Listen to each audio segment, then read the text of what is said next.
Good afternoon, or good morning, good evening, wherever you're watching from. And thank you to everyone in the audience here in Amsterdam. My name is Lisa Alzo, and I am the presenter for this session using census, immigration, newspaper, and yearbook records and MyHeritage to explore the lives of your ancestors. I'd like to thank you for joining me this afternoon, and I'm really excited to be here at MyHeritage Live. I'd like to ask if you could hold your questions till the end, and we'll leave time for the Q&A. So what I'm going to talk about is we're going to talk about highlights of the MyHeritage record sets and some of the key sets that I've used to find information about my own ancestors, and hopefully these will help you as well. I'll talk a little bit about using the matching technology. I will not go into the intricacies of the search engines. Those topics have been covered in other sessions. So I encourage you to go back and watch those sessions, and hopefully those of you here live have attended the sessions.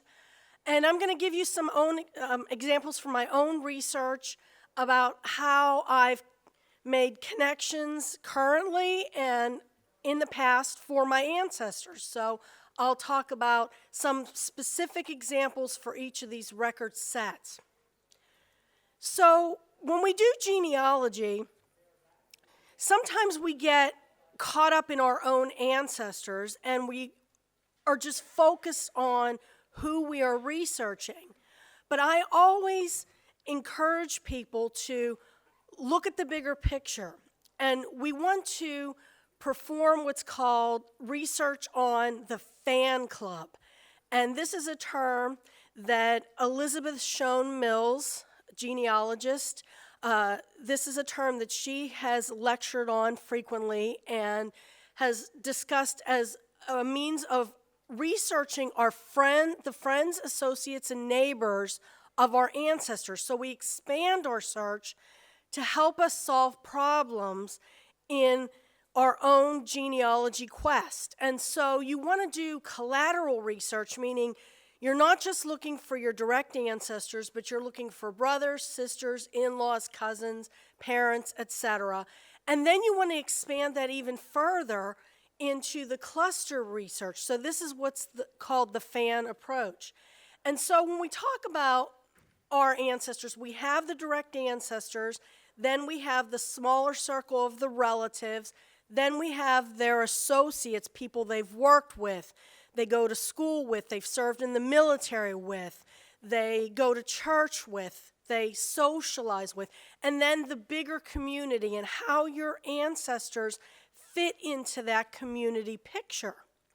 And so the reason I enjoy using MyHeritage is because the databases give me a lot of options to find these collateral relatives and to use this fan club approach. And so the MyHeritage platform, of course, we have our family trees that we do.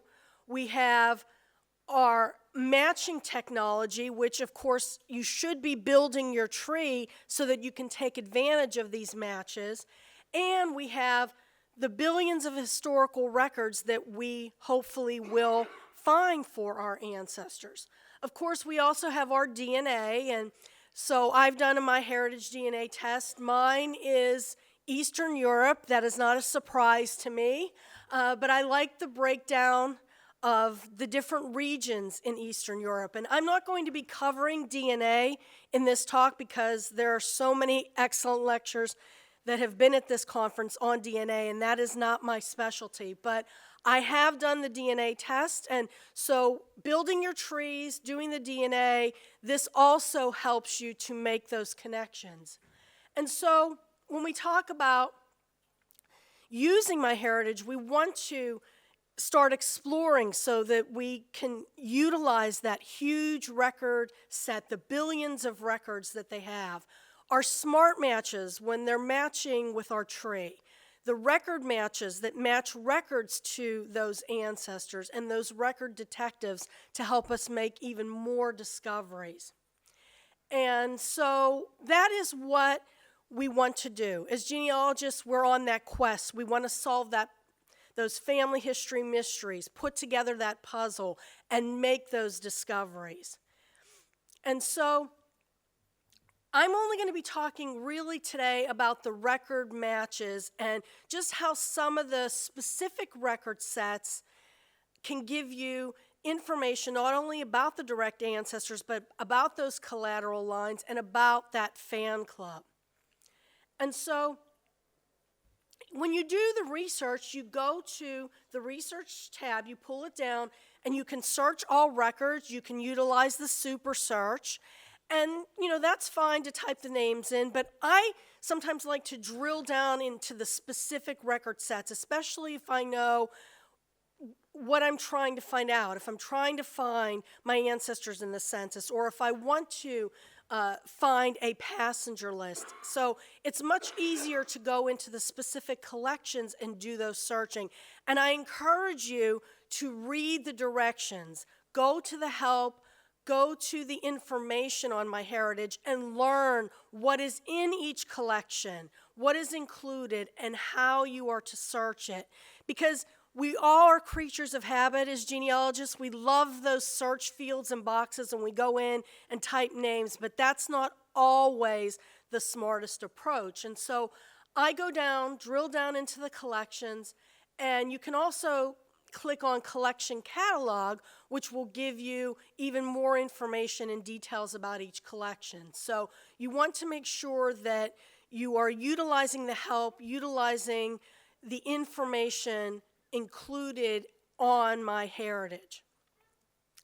And my friend Daniel Horowitz, he says, build a tree no matter how little you think you know. So you may be a beginning genealogist, and you may say, well, I really don't know much. I know my parents' names.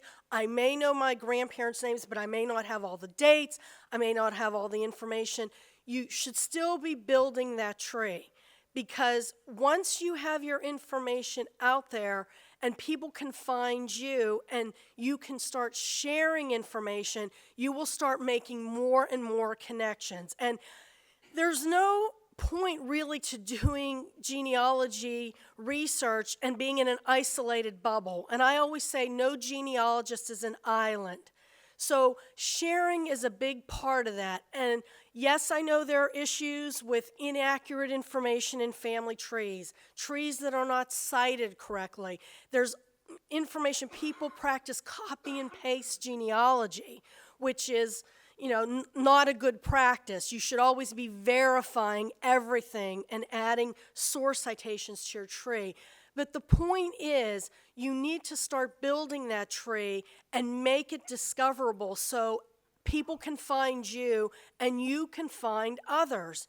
And I can't tell you how many relatives I have connected with through a family tree, through the DNA testing, through having information out there on my blog. People have found me through social media, and it does work. And so you have to build that family tree first. And so, of course, MyHeritage gives you this nice display, and you can do many different versions, displays of your family tree. But I want to talk about some specific records. And so I have my family tree. And so this is my dad, and I have had the DNA tested. Actually, my father, I tested him way back in 2005, and I transferred his results over, and I have built the family tree for him. And what's nice on this is every now and again I'll get these emails from MyHeritage. You have record matches. And so it's doing the work for me. It's telling me, I found somebody with this name in a certain record set. And then I get all excited because it may be something I've never seen before. And so one of the things that I got a record match for was the yearbook collections. And so MyHeritage has the Duquesne High School yearbooks, and that's where my dad went to school in the United States.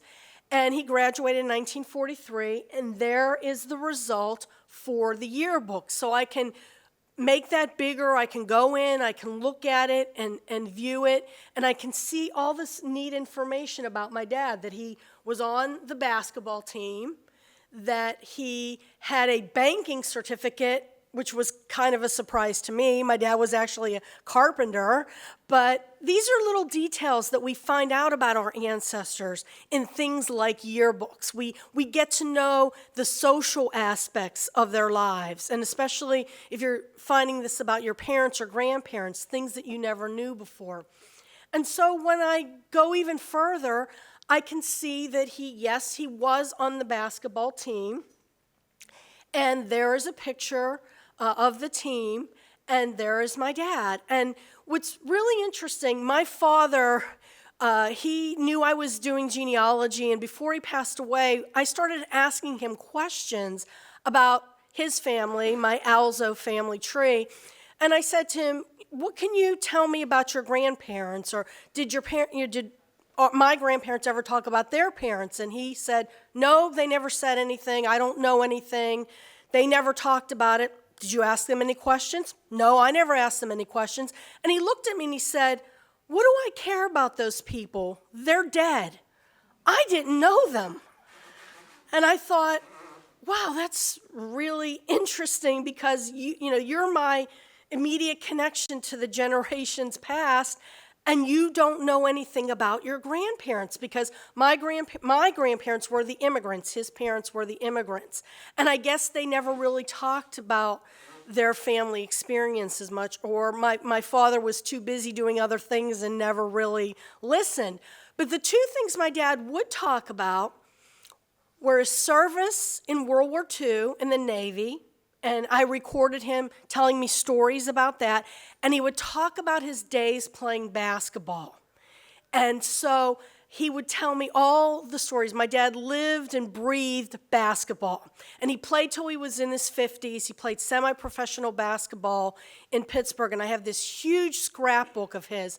But having things like this, the yearbook collection, really gives a great perspective, and I can see more about my father's life and what he did. And so I can also go into the search box and type my dad's name in, and I can put keywords, I can put years, and so it'll turn up even more pages. And he's in two different yearbooks, the 1942, the 1943, and then we have the full picture. And he's right in the center there. He was one of the stars of his high school basketball team. And so had I not had my dad's scrapbook and didn't have this picture, being able to discover this on MyHeritage is a great genealogy gem. And so that is one way to use the yearbook collections. Now, they don't have every single yearbook for every place, but the collection is growing, so you want to keep checking back. Another story that I have is this interesting funeral picture that I obtained from a cousin on my dad's side of the family, my aunt's daughter. And of course, there were no names. It wasn't labeled, didn't have a clue who these people were. So I did some initial digging and contacting relatives. I reached out to a cousin of my mother's who I sent her a copy of the photo, and she was able to identify everybody in this picture. So the man in the casket was married to my maternal grandmother's sister, Mary Strucka Sivak. But what's interesting, and we're talking about fan club, so I didn't know that my mother and father's family knew each other. I didn't think that there was any connection until they got married.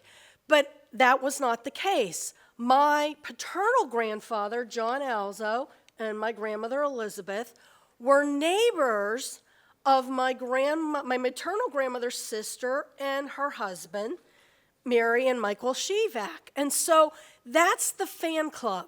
That's knowing who is around your ancestors. And so this cousin of mine identified every single person in the photo, but I wanted to find out what happened to Mr. Shivak. You know, this is a very solemn picture, and memorial photography was very popular. It was the thing to do. And so I did some digging. I found out where he was buried from. I contacted the church, and I got more information. And so as it turns out, Mary Shivak had a daughter, also named Mary, because Slovaks weren't too inventive with their names.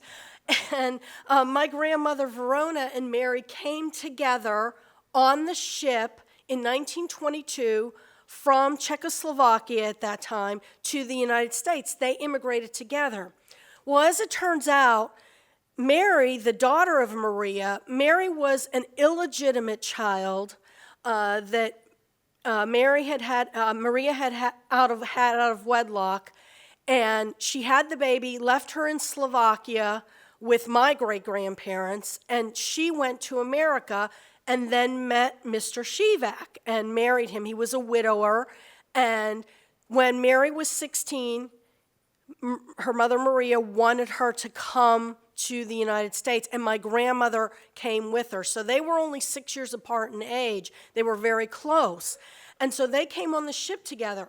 Well, using MyHeritage, I found the passenger lists, and they immigrated in 1922. And what's wonderful about the MyHeritage manifest for this Port of New York is they have the extra fields that you can find people in. So not just the person listed as the immigrant, but you can also search and get results on relative and country of origin and relative join in the U.S. And so we see these results. Now, it's interesting, on this passenger list, there are facts and information that's true, and then there are mistakes and errors.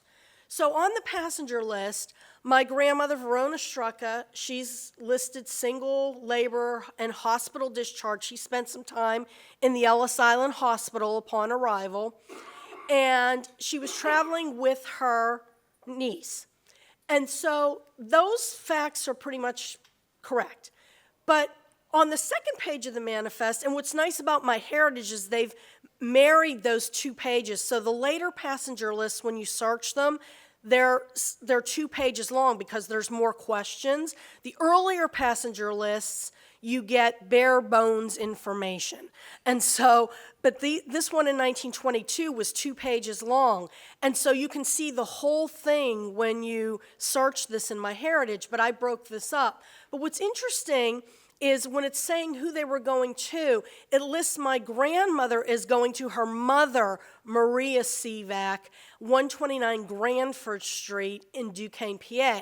And so that's not true. My grandmother was going to her sister, but Maria's daughter was going to her mother. So it was written down at the port of the departure, they're both going to their mother. And then Granford Street is actually Crawford Street. So you have to really do your due diligence when you're researching, and don't just say, oh, this is an official record, everything is 100% correct. You always have to research more. So this is just an example of how you can use these different record sets to connect people. And one of the other things that I did is, again, with these record matching and these tree matching, I was able to find, if I did a search for Michael Shivak, I actually found in the Pennsylvania Death Index that MyHeritage has, they have record of his death, the index, October 26, 1921, and then I had previously ordered this, but I could go and go to Pennsylvania, and I could go and get this death certificate. So he died a horrible death. His body was crushed to death. He was a mill worker, and this box fell on him. And so it was an absolutely horrible death. And so this information really gives the whole story. So when you see that photograph and you say, who is that man in the casket? One clue leads to another, leads to another clue, leads to another clue. And then another thing is I can find people connected to Michael Sivak. And interesting story, as I said, no genealogist is an island. About 16 years ago, I was lecturing in Salt Lake City at an Eastern European Family History Conference. And I met a woman, and she said her last name was Sivak. And I said, do you have relatives in Pittsburgh? Yes. Comes to find out that Ginny, she is the granddaughter of Michael Sivak's brother. So her grandfather was the man in the casket's brother. And Ginny and I have actually gone to Slovakia together. We have done research together, but here is her tree, and it connects through the family search. It's a family search family tree, and I was able to find this on MyHeritage. So you can do the searching and you can connect with people, and then you have even more leads to follow. And so this is an example of using MyHeritage to find even more relatives and more of that fan club. So in that one photo, I was able to, it was a lot of research, but it's interesting to see how much you can trace online now. And thanks to MyHeritage technology, it makes it a lot easier to do that. So another story is when you're researching your ancestors, especially passenger lists, sometimes it can be really difficult to find your ancestor. Now, there are name issues and spelling issues and transcription issues. And I had a problem that my cousin asked me to solve. He said he was trying to find his paternal grandmother's birthplace because he wanted to go and visit this birthplace. And the two of us had made a trip to Slovakia in 2012 where we went to our ancestral village. So my father and his mother are brother and sister. And so we found our Alzo family, and we met them, and we went through the village, and we found information and did all of this research, met relatives. But he wanted to know more about his Berta family. He wanted to know about his father's family. And he said, I can't find the passenger list. And I said, okay, let me do some searching. And I found it on MyHeritage. And again, you have to be very conscious of spelling. And especially with Eastern European names, it can be very challenging sometimes to find the records. But I was able to find his grandmother, Maria Cizik. And so she came from this village, Sishoka, Hungary, and in 1907. And so I found the passenger list, and I was able to find it. And luckily, even though it's handwritten and it's hard to read, I was able to determine where she came from. So it says, Maria Cizik, residence Sishoka, Hungary, Zemplen, Hungary.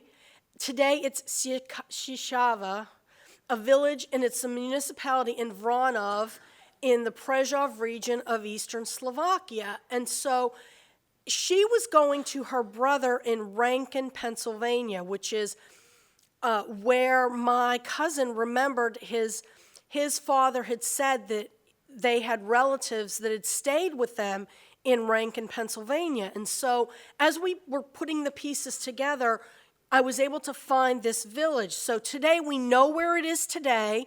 Historically, it was a different name, which is not unusual when you're doing Eastern European genealogy. And so we know where it is today. It's in Vranov. And then I also use this as the fan club principle. So she lists that she's going to her brother, Laszlo Cizik, Rankin, PA. And then another story, and serendipity happens in genealogy. I totally believe in this.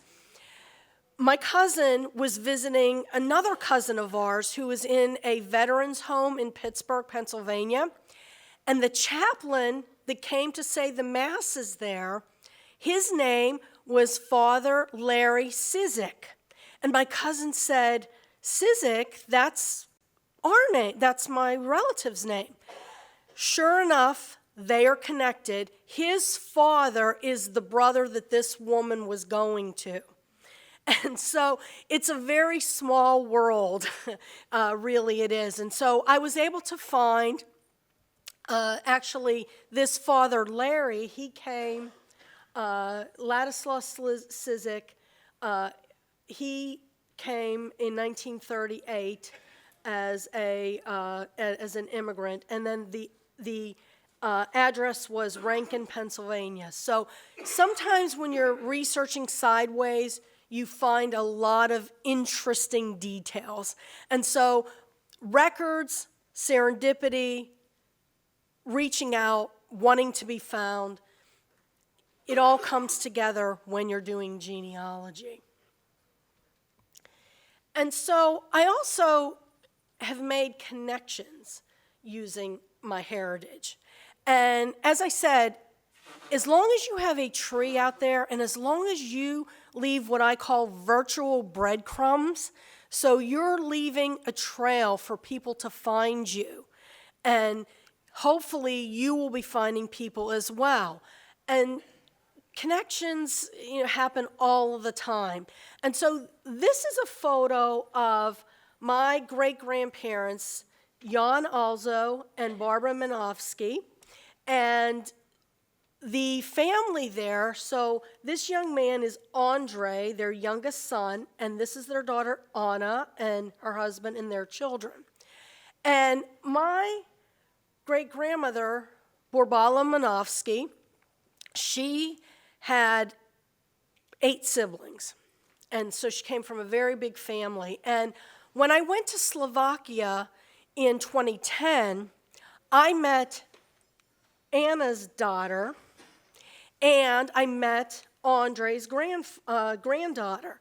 And so we were connected. My grandfather, Jan, and his youngest brother, Andre, never met. My grandfather left before his 17th birthday for the United States and never went back. And so they only corresponded through letters and sent photographs back and forth. So meeting Anna's daughter and meeting Andre's granddaughter helped me to connect with family. So I learned more about my great-grandmother, Borbala Manofsky. And I had some information from family papers. I had a slip of a money order that my grandfather sent back because he was sending money back to his parents so that they could buy land. And they do, the family still owns part of the land today. I've actually walked on it, I've been there. And so my grandfather worked in the steel mills. He would send money back to his parents. And this has his parents' names on it, Janis Alzo and Manofsky, Borbala Manofsky. And so seeing the lands and learning about my family's history was very interesting. Well, I work with a researcher in Slovakia who knows all of my family tree names. And he emailed me and said, there's a tree, I am working with a woman from Ohio, her name is Joy, and she's coming over to Slovakia, and she is connected to you through your Manofsky line. And she had a private tree, but she agreed to share it, and she gave me permission to share it now. But she is descendant from the brother of my great-grandmother. And I never knew she existed. She lived one state over from me. I grew up in Pittsburgh. I never knew that this woman existed. And she went over, toured the village, met my family, and then we started putting the pieces together on how we connected. So this is an example of how you put your information out there and you tell people who you're researching, where you're researching, and then you will have success. You will connect with people. It will happen. I can tell you. I never expected this to happen, but I met this woman through my researcher because of a MyHeritage tree. And then even more connections.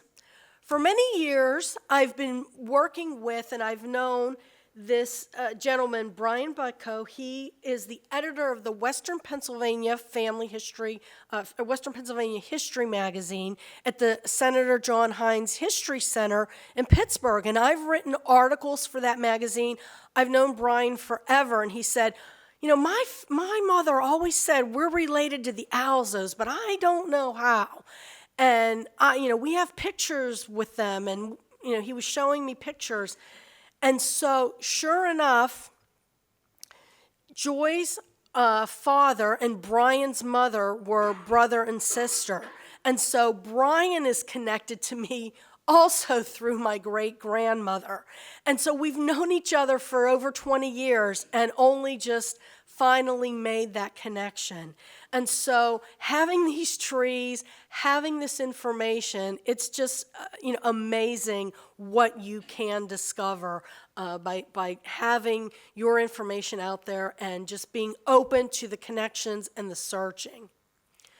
And then another discovery I made, you should always, number one, Google yourself, because it's very interesting to see what's out there about you on Google. But put your names into these databases and see what happens. I put my name into MyHeritage, and I found myself in the newspaper collection. And it was an article in the Pittsburgh Post-Gazette that was written in January of 2003, and it was an article about the prize that I won for my book, 3 Slovak Women, that I wrote about my grandmother and my mother and myself. And so this article is there in that newspaper collection on MyHeritage. So it's, you have to search in all aspects. Search for your ancestors, search for yourself, search for your collateral relatives, and use that record matching because it will tell you when new things appear and it will connect to your family tree. So I just wanted to show you those specific examples for each of those collections. This just gives you a flavor of the different records that you can use, the yearbook collections and the immigration and the newspapers. And there's just so much out there to discover. And I want to say keep the records coming, MyHeritage, because it's really helping me in my own personal research, and I really hope that it will help you as well. If you're interested, you can watch several of my webinars on familytreewebinars.com, and I've done many of them on Eastern European research and writing and other record set searching, immigration webinars as well. So you can go and check those out on familytreewebinars.com. But I'd just like to summarize by saying that the MyHeritage technology improves the search process and lets you make more discoveries. By using the census, the newspapers, the yearbook, the immigration, it will help you place your ancestors' lives in historical context. And you want to always pay attention to those record matches and smart matches. Now, sometimes they may turn up people that have similar names and they may not be related to you, but you have the choice whether you want to confirm that match or not confirm that match. But I've been very lucky that all of the things that have turned up have been very useful for my own research, and they've matched my people exactly. So having your tree there, using those record matches, using those smart matches will help you. And you want to definitely drill down and search within those collections and go into those specific fields and use all of the different options available. And the last thing I want to say is don't give up. Don't ever think that you're never going to connect with anybody or you're never going to find the answers. I never would have imagined that I would have met family that still were in Slovakia and that had all the missing pieces that I was looking for in my family tree. if you asked me this, 10, 12 years ago, I would have said there's nobody left. And I always wonder, what would my dad think? I think he would be interested. He wouldn't say, I don't care about those people, they're dead. I think if he knew that I actually met them, he would be very interested in this. And so I always say, don't give up. Keep searching, keep checking the matches, keep going back. More and more records are coming online all the time. So I want to thank you very much for listening today. If you have any questions after this session, don't hesitate to contact me. My website is lisaalzo.com. Thank you very much.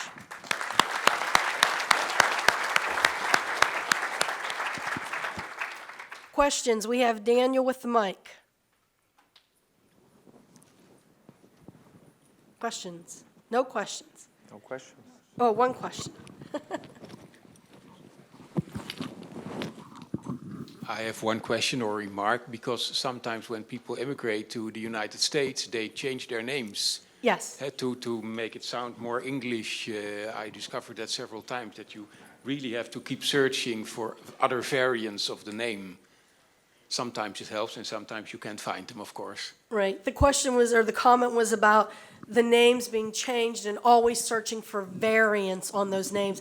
Absolutely. I found that even my name, it's Alzo in English, it's Alzo in Hungarian, but I've found it so many different ways in databases, and I've had to actually sometimes browse records because they won't turn up in the searches because it's so off base. And then the other comment I just want to make, in case anybody in here is a beginner, your immigrant ancestor's name was not changed at Ellis Island. That is a myth. And so you can go and Google an article by Marion Smith. Just Google Ellis Island name change, Marion Smith, S-M-I-T-H. But the name changes would have occurred after and when they went for naturalization, went to get a job, etc. They would either willingly change their names, or sometimes names just got changed. So there may be an official name, but it was not done at Ellis Island. Those passenger lists were recorded at the port of departure. Any other questions? Thank you very much.